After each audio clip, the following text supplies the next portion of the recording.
نہیں سنی جا سکتی، وہ تمام مراحل جو ہیں وہ اب پار کرنے کے بعد باقاعدہ اپیل پر سماعت آج شروع ہو گئی ہے، اور اس اپیل میں آج بہت کچھ پڑھا گیا، بہت ایویڈنس سامنے رکھا گیا، FIR پڑھی گئی، چلان پڑھا گیا، عمران خان صاحب کی تقریر پڑھی گئی، شاہ محمود قریشی صاحب کی تقریر پڑھی گئی، اور ان تقاریر میں یہی بات سامنے آئی اور جج صاحبان کی توجہ اس ایویڈنس کی طرف لائے کہ اس میں آفیشل سیکرٹس ایکٹ کی کہیں پر بھی وائلیشن نہیں ہوئی۔ آج آفیشل سیکرٹس ایکٹ کا قانون بھی بہت جامع اور مفصل طریقے سے بینچ نے دیکھا کہ کون سی فورن پاور ہے جو مستفید ہوئی ہے، کس اینمی اسٹیٹ نے ڈائریکٹلی انڈائریکٹلی بینیفٹ کیا ہے، کون سا سیکرٹ ہے، کون سا کوڈ ہے جو باہر آیا ہے، اور عمران خان صاحب کو تو کاپی دی گئی تھی ایک سائفر کی، اور اعظم خان صاحب کے رول کو آج ایک دفعہ دوبارہ دیکھا گیا۔ مگر جو سب سے اہم بات آج سامنے آئی جب جج صاحب نے ہم سے پوچھا کہ یہ بتائیں کہ سائفر کے اندر کیا تھا وہ پڑھیں، تو ہم نے کہا وہ تو ہمارے پاس ہے ہی نہیں۔ انہوں نے کہا یہ کیسے ہو سکتا ہے کہ یہ کیس مکمل ہو گیا، اور ہم تو جسٹس میاں گل حسن صاحب نے یہ فرمایا کہ میں تو اس کیس کو اوپن ٹرائل اس لیے میں سن رہا تھا کہ میرا خیال تھا کہ سائفر کے کانٹینٹس کورٹ میں وکلا کے آگے سرکار تو رکھے گی، جج صاحب تو دیکھیں گے۔ میں نے کہا جی ایسا تو کبھی ہوا ہی نہیں۔ سائفر کے اندر کیا تھا، نہ وہ ڈاکیومنٹ ایگزیبٹ ہوا، نہ وہ پڑھا گیا، نہ ہم نے دیکھا، وہ ایک سفید ہاتھی ہے جو کسی نے نہیں دیکھا۔ اور جج صاحب نے کمال کیا ہے کہ اس پورے کے پورے ایویڈنس کو، ہر ڈاکیومنٹ کو سیکرٹ کہہ کے خان صاحب کو اور شاہ محمود قریشی صاحب کو 10 سال سزائیں دے دی ہیں۔ آج سے کیس دوبارہ سماعت کے لیے کل گیا ہے۔ کل جتنے گواہان فورن آفس کے ہیں اور جتنے گواہان FIA کے ہیں اور اعظم خان صاحب جن کی سٹیٹمنٹ 164 کی ریکارڈ ہوئی،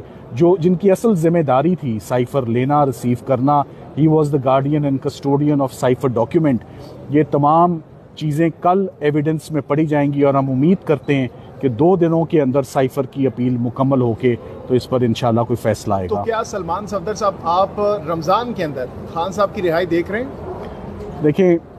جس تیزی سے 2-3 ٹرائلز کنکلوڈ ہوئے تھے، غالباً 5 دن کے اندر 3 ٹرائلز ہو گئے تھے، میرا خیال ہے کہ اگر یہی 5 دن ہمیں آج چلیں یہیں پر ہم ریکویسٹ کر دیتے ہیں چیف جسٹس صاحب سے، اگر یہی 5 دن ہمیں اسلام آباد ہائی کورٹ میں لگاتار مل جائیں، ہم عدالت کا وقت نہیں ویسٹ کریں گے،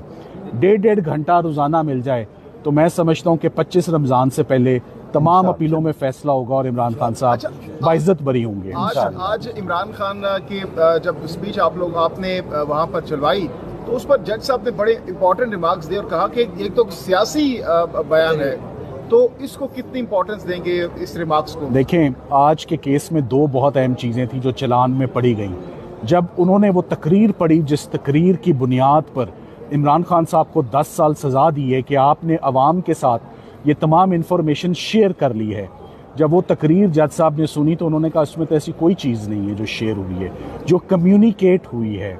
یا اس میں یہ تو ایک پولیٹیکل کانٹینٹ ہے، اس کا یہ تو پولیٹیکل سپیچ ہے۔ نہ شاہ محمود قریشی صاحب نے کوئی ایسی بات بتائی ہے، نہ عمران خان صاحب نے ایسی بات بتائی ہے، تو کس نے اس کو انٹرپریٹ کر لیا؟ یہ بات سپریم کورٹ میں بھی ہوئی۔ سپریم کورٹ میں جب یہ کانٹینٹس پڑھے گئے ٹرانسکرپٹ کے تو تینوں ججز نے متفقہ طور پہ سپریم کورٹ میں یہ کہا کہ اس میں تو کوئی ایسی چیز نہیں ہے جو بینیفٹ کرے کسی فورن پاور کو، یا عمران خان صاحب نے جو کمیونیکیٹ کیا ہو، کچھ کمیونیکیٹ نہیں ہوا، بلکہ یہ بھی نہیں پتا کہ جو ان کے ہاتھ میں چیز تھی آیا اس کا سائفر سے کوئی تعلق بھی تھا یا نہیں تھا۔ ایک خط کی بات ہوئی جو کہ آج جج صاحب نے کہا یہ تو سائفر بھی نہیں ہے، یہ تو کسی کاپی کی بات ہو رہی ہے۔ سو قصہ مختصر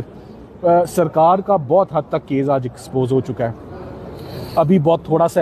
کیس پڑھا گیا ہے، ابھی صرف FIR پڑھی گئی ہے، چارج پڑھا گیا ہے، قانون پڑھا گیا ہے، اور بہت زیادہ شاکنگ باتیں سامنے آئی ہیں۔ آج سے ایویڈنس کل پہ گیا ہے، ہم امید کرتے ہیں کہ کل میں اپنے آرگیومنٹس کو کنکلوڈ کر کے فارمولیٹ کر دوں گا، بحث کنکلوڈ ہو کے پھر سرکار نے جو اپنے پوائنٹس لینے ہیں اپنا کیس ایکسپلین کرنے یا سنبھالنے کے لیے وہ اپنا موقع لے۔ میں اینڈ میں آپ کو یہ ضرور کہنا چاہوں گا کہ کتنی عجیب بات ہے کہ عمران خان صاحب کے اوپر الزام یہ ہے کہ آپ نے ایک سیکرٹ چیز عوام کو دے دی، اور عدالت میں وہ سیکرٹ چیز لائی ہی نہیں گئی کیونکہ عوام کو پتہ چل جائے گی، یا عوام اور میڈیا اس ٹرائل میں انٹر ہی نہیں ہو سکے۔ اگر یہ چیز آلریڈی عوام اور میڈیا کے نوٹس میں تھی اور سب کو پتہ ہے کہ عمران خان نے کیا کیا، تو پھر یہ سیکرٹ ٹرائل کیوں، اور یہ اس ڈاکیومنٹ کو سیکرٹ ڈاکیومنٹ کیوں کہا جا رہا ہے؟ سیکرٹ ڈاکیومنٹ تو چلے ہو سکتا ہے، وہ ایگزیبٹ ہی نہیں ہوا، تو اگر وہ ایگزیبٹ ہی نہیں ہوا تو وہ سرکار کے کیس کا حصہ ہی نہیں ہے، وہ استغاثے کا حصہ ہی نہیں ہے، نہ وہ دیکھا جا سکتا ہے، نہ وہ پڑھا جا سکتا ہے، نہ ججز اس کو دیکھ سکتے ہیں۔ سو جو مین کیس جس کے اوپر کیس ہے وہ سرے سے موجود ہی نہیں ہے، سائفر پروسیکیوشن کے کیس کا حصہ ہی نہیں ہے۔ جج صاحب نے 10 منٹ کے بعد بھی کنکلوڈ کرنے سے پہلے یہی کہا، میں تو وہیں کا وہیں رکا ہوا ہوں کہ سائفر کدھر ہے۔ تو کیا تھینک یو۔ اسی ہفتے یہ کیس وائنڈ اپ ہوتا اسی ہفتے کیس وائنڈ اپ ہوگا جی انشاءاللہ، فیصلہ اسی ہفتے۔ Thank you. بہت شکریہ۔